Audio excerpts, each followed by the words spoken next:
This is for the story on the PSAT 2022 prep thingy. Okay. First section, first thing, page 32.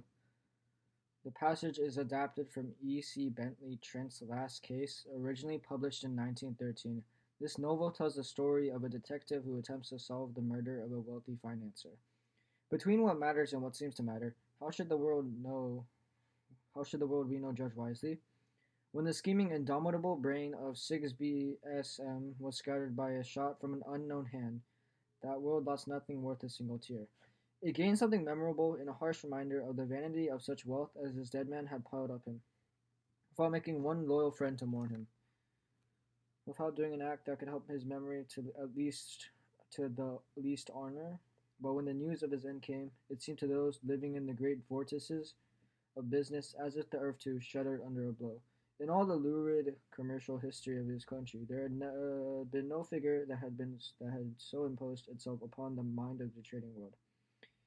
He had a niche apart in its temples, financial giants, strong to direct and augment the force of capital, and taking an approved toll in the millions for their labor, had existed before, but in the case of Manderson, there had been this singularity, that a pale halo of piratical romance, a thing especially dear to the hearts of his countrymen, had remained incongruously about his head through the years. When he stood in every eye as the unquestioned guardian of the stability, the stamper out of manipulated crises, the foe of the raiding chieftains that infest the borders of Wall Street. The fortune left by his grandfather, who had been one of those chieftains on the smaller scale of his day, had descended to him without accretion through his father, who during a long life had quietly continued to lend money and never had a margin to stock.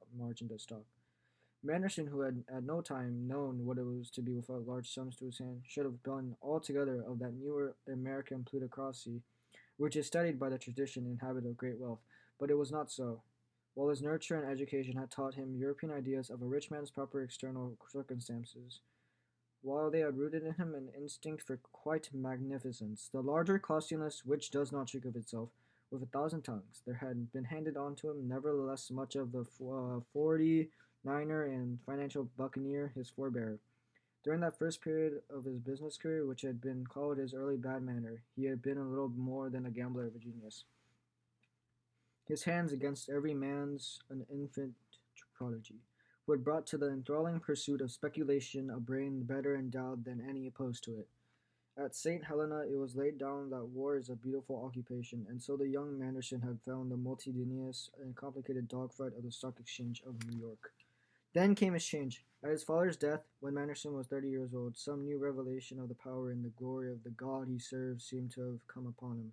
With the sudden elastic adaptability of his nation, he turned to a steady labor in his father's banking business, closing his ears to the sound of the battle of the streets. In a few years, he came to control of all the activity of the great firm, whose unimpeached conservatism, safety, and financial weight lifted like a cliff above the angry sea of the market.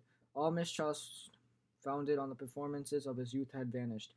He was quite plainly a different man. Now, how the change came about none could with authority say. But there is a story of a certain last word spoken by his father, whom alone he had respected and perhaps loved. Oh, that was a long read, I guess. Yeah, that's basically it.